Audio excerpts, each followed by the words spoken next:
for a lot of us to take our smile for granted, but our next guest knows just how precious one can really be.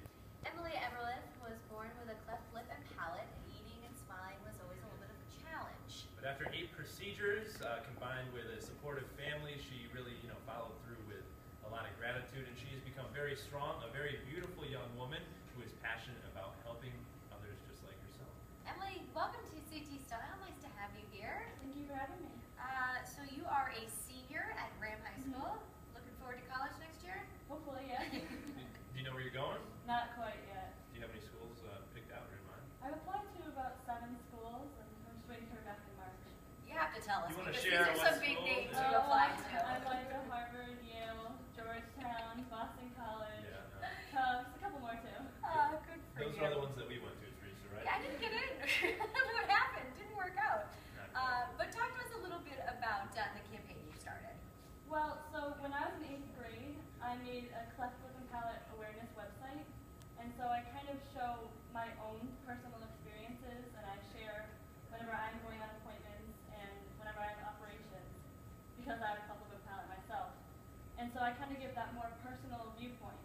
And now I'm in charge of a leadership position in the International Order of the Rainbow for Girls, and so I've had the wonderful opportunity of having my own charity being taken part of by the whole state. And so I've tried to make it a little bigger, that I posted it on my website, and it reaches people all over the world. And so I made these magnets that I designed, and I thought it would be convenient because they have a very simple design, but if you notice, they have a cleft here, so it's not a normal smiley face. It actually mimics my own cleft lip. And so I'm hoping that people who have their magnets on their cars or their refrigerators, or some of my teachers have them on their bulletin boards, people will ask why there's an extra mark there, and they'll explain that it's a cleft lip. Gets the conversation going, and it's called I Support a Smile. Yes, that's what they say on the magnets too. Very good. Now, what was it like growing up with a cleft palate?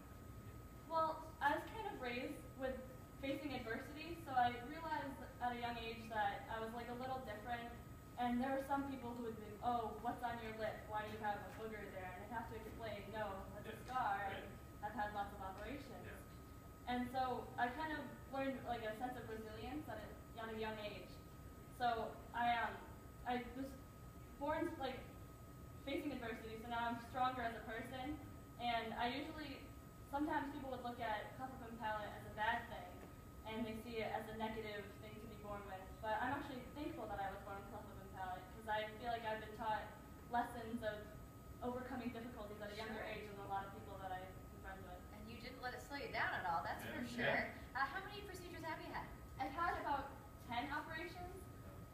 Most of them when I was very young, within the first couple of years. The most recent large one was I was in 3rd grade. I had a bone graft where they took a bone from my hip and they put it in my jaw. That one was mostly rough though, because I was on a liquid diet for 13 weeks. So every type of smoothie possible I had. Milkshakes. So you have to be out of school for a long period of time. How do you make up for schoolwork? In 3rd grade, I was out of school for about a week, and then I would come to school, but I would have to have recess in the courtyard time with a friend, or I would have to heat up my own lunch in the nurse's office and have a liquid lunch. So I would come to school, but it just was like a little bit different, and I usually don't miss too much school for each operation. My most recent one, my sophomore year, I had a tooth exposure here, and I actually came to school right afterwards, and I went to cheerleading practice, and everyone's like, You're "Wait, right are you at still this on point." anesthesia?" And I was like, "I'm fine." You're used to it. You were just feeling good, and Yeah. now it's really nice that you're able to sort of pay it forward to other younger kids. Can you explain quickly how you're able to do that? Well, by selling my magnets, I'm also accepting donations online on a website called GoFundMe, and so I posted on my website for my own Facebook page about the link, and then people from all over the world have donated. And the magnets, there's a minimum donation of $5, but so many people have been donating more than that. Like I had one family who, they're like, oh, let's buy a full smile, and so, which costs $250 for a child to have a surgery. And so some people, they've surpassed what I was expecting for donations so much. That's great. And what's next for I Support a Smile? Well, so far we're growing. It's only been a month, and we've raised $4,000. Fantastic. So I'm kind of in awe of how fast it's kicked off. And we ordered 500 magnets to begin with, and I have a feeling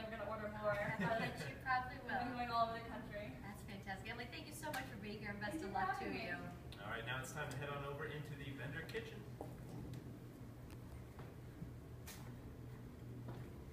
With two of our favorite guests, we